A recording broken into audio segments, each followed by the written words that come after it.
kung Katolik ka, yun yung paniniwala mo. Wala naman akong ano sa inyo. Kung yun yung paniniwala mo, hindi naman ako against. It's hot. They just made it. I never want to go to hospital, but I was thinking of going there. Else I wanna die. I'm gonna die. So yun na nga, no mga loves, Black Friday ngayon. So, oh no, it's not Good Friday. Good Friday, right? Yeah. So my husband doesn't eat meat, no? Ayaw niya ng meat. And somebody told me that I don't respect. If you're talking about respect, you should respect my belief. That's what, the thing is, it's my belief, not yours. So. Yeah, and I don't even force my husband. Anybody to my belief. And that my husband never eat meat every Good Friday, mga loves. So any Friday down the line. Yeah, any Friday down going to the Good Friday. Any Friday. It start when? March what? Starts, when Lent starts. Yeah. Starts Ash Wednesday. Yeah, as Wednesday start. So hindi ko fina-force si Tami talaga kapag ganyan. Kasi usually, it's okay na, ganyan ako. So, pag mga ganon, kasi yun yung belief niya. But I'm allowed, mga loves, to eat meat, no? So, hindi niya ako sinasabihan na, oh, ito yung belief ko at dapat din ganito din ikaw, ganon. Hindi siya ganon. And then, ano na kami, yung parang kung ano yung gusto niya, kung ayaw niyang kuhan, so magluto ako ng shrimp or paminsan, usually mag-ano kami order kasi nga magluto and then meron kami mga leftover, so okay na ako sa leftover. Siya hindi kakain ng mga leftover kasi karne. So ngayon ito yung ano namin. So meron tayo ditong pizza, cheese, onion, and then mushroom. So ito yung pizza dito mga love, sobrang laki. And meron kaming calzone, cheese po ito, calzone. So yun yung pong kakainin namin mga love. So walang force galore kami ni Tami, no? So ganito lang yung ano namin talaga. So sa nag-comment na wala akong respeto, so kung gusto mong talking about respeto, so respetuhin mo din yung kung ano yung gusto ko at kainan ko. So that time mga loves, anytime I can cook meat, no? Kahit Good Friday. Even it's Friday if Tami doesn't eat meat, so I can cook meat for me. So hindi niya ako sinasabihan na huwag kang magluto, ganon. So kasi nirespeto niya yung ano ko. So itong ibang tao talking about respeto, pero wala silang respeto sa akin na yung anong belief ng ibang tao, no? So do you want two of this or one first? Okay. So kain tayo ng pizza. And yun. So kasi naano ako mga loves. And then at the same time hindi ko naman siya niluto mga loves. Thursday ngayon upload yung video, and then ibang day, ibang araw yun ko yun niluto. Yung mga tao wala talaga sa pag-iisip, no? So, yun. Sorry lang. Do you want garlic or the red pepper? Okay. So yun, pizza. Kain po tayo ng pizza. And, nakakatawa lang itong ibang tao mag-comment ba. Matawa ako dahil natawa ako sa respeto. Kasi magkaiba tayo ng relihiyon eh. Kung Katolik ka, yun yung paniniwala mo. Wala naman akong ano sa inyo. Kung yun yung paniniwala mo, hindi naman ako against ganyan. So, respetuhin na lang din ano mo. Lahat ng mga nakikilala ko, mga Katolik ko. Asawa ko, Katolik ko. No? So, yun. Kain. It doesn't go out, honey. Very...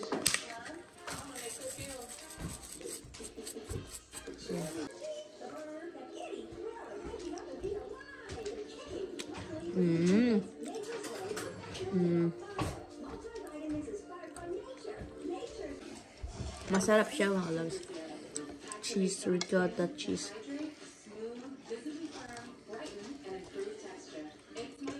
It's hot. They just made it.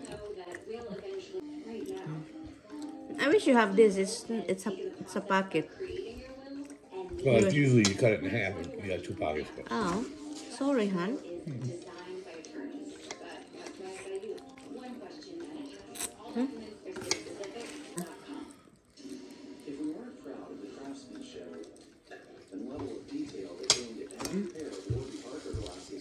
The pizza is good. You use this? Mm-hmm. From.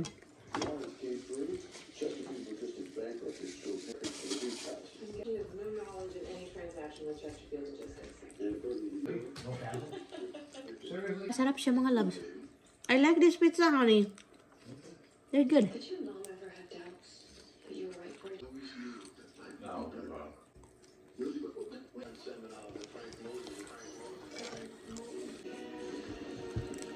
Down.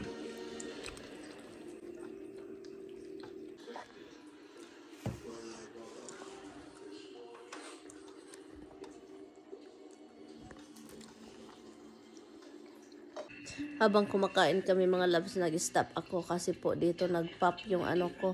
Bumukol dahan-dahan dito o yung parang nag-ano yung skin ko dito. I don't know. Sumakit habang kumakain kami dito na side and then lumaki siya mga loves, nag-pop parang yung ugat ba? Parang may clog something. And then ang sakit iginhawa dito paingon patungo dito mga loves sa side ko dito. Sakit. So naghintay ako kay Tami imasahin niya kasi sakit, grabe. Kanina grabe yung sakit ko, hindi ako nakakain ng maayos. Hindi ko natapos. Sabi ko sa isip ko, may kausap siya kasi hindi ako makapag-ano. Naisip ko, ito na yung time na mapunta talaga akong hospital. Pero nag-subside yung pain mga ilang minuto. I can't push hard, so. Right here, right here. It was this is pop here. It's a Pop. pinched nerve, hon. Yeah, I know. No, it's not. It Yes, was, it's a pinched nerve. That's what does that. It sends pains to other parts of your body. it's continue over here, honey. Like right here on Yeah, the because the nerve goes to different parts of your body. You can pinch a nerve up here, it goes down to your foot. Are you okay over there? Yeah. I try to slow my breathing because if I breathe normal, it's painful. While you're talking to Isabel, I was thinking, I guess this is the time I'm going to the hospital because that was bad. I never want to go to hospital, but I was thinking of going there. I'm gonna die. It was painful, hon. Agree to go see a doctor and be done with it. Sit down here, Let them do an baby. x-ray and see. Come on, sit down here, baby. Fine. Ay, ang dami kong naramdaman lately, mga loves. I feel a lot of things going on in my body lately. Now I'm 40. Okay, I just going. Han, sit down here, Han. Come on. That's why I sit here. That you can. Oh, that's that one. I can feel it, Han, right there. You can't from this angle, so No, you're gonna hurt your back. if we get a little extra pads, it's an electric shock to that. That would help. Yung breathing ko ba? Okay, that's good, love. Thank you. Not good. Enough na because you're back. Oh my, I guess I'm gonna go to hospital in pajama. That's why I standing up to see in the mirror what's going on in here because it was popping. So I stand up. And then I keep walking around. I said, oh my God, I'm gonna go like this pajama. The breathing was really painful. It's okay na. Come on na. Uy, enough na. Thank you. Thank you, love. Thank you. Not doing anything. We just got a tip. Red has a new target. Orange. It's very orangey. Akala ko matigok na ako ngayon. Grabe daw. I still have that kind of like, pero hindi katulad kanina. Whew. Ang hirap magkasakit. Mga loves, kain tayo. Look, meron tayo ditong piniritong pampano. Look, pinirito po siya mga loves. Pinirito ko na lang siya. So, kain tayo. Meron tayo ditong shuki. Magkamay po tayo na. Ang sarap. Broccoli wrap. Kain.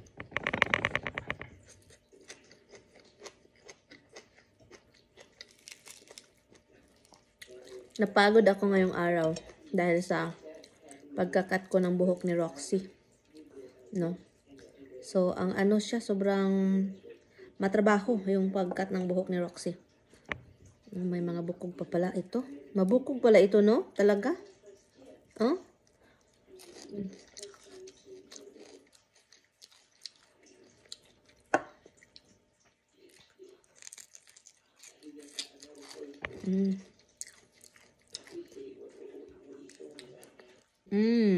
Ulam. Kain.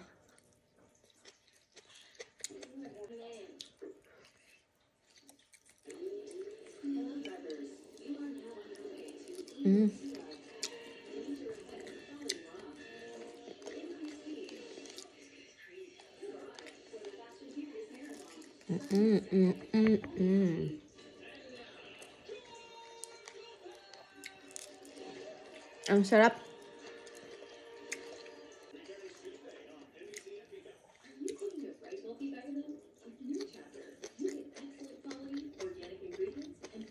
Ang sarap niya guys, kahit mapait.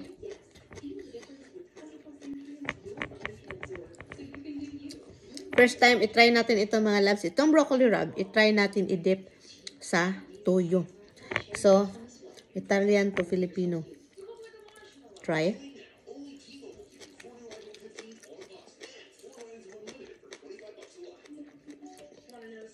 Mapait pa rin siya. Pero nadagdagan yung last. Sarap. Dahil sa sauce na calamansi. Toyo mansi, no? Sarap.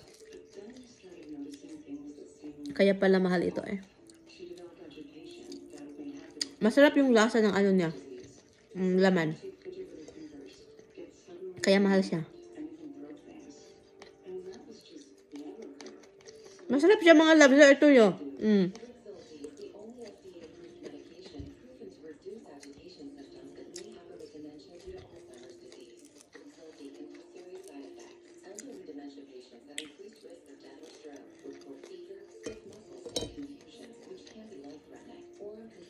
Ang problema,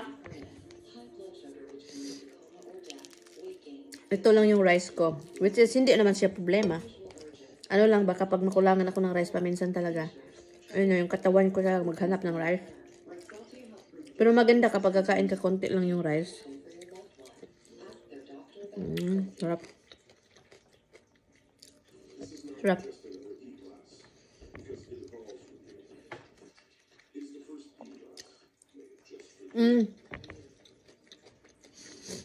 Bakit hindi mo dinala yung pamilya mo sa ano yung dagat sa Pilipinas na sikat? Dagat sa Pilipinas na sikat na ang daming turista. Bakit daw hindi ko dinala yung pamilya ko doon? Yung na-close, and then Boracay, yun hindi daw na-close and then binalik, di ba? So, bakit daw hindi ko dinala yung pamilya ko doon? Yung gagastuhin ko sa Boracay, na ang dami-dami namin.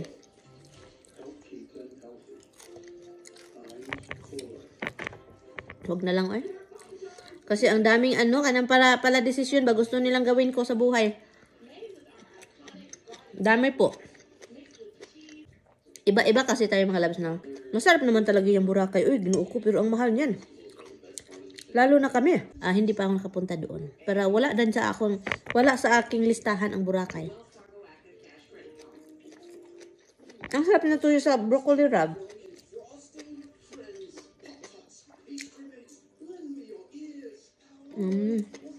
So, yung igasto ko doon, ibigay ko na lang or ikain ko na lang ng todo. Mahal kaya doon. $2 ang doon. Kaya naman pag mga 4 na tao. Pero kung 4 na tao, magpunta doon kami, ako, hindi balanse mga loves. Hindi balanse, may magtatampo. Yan.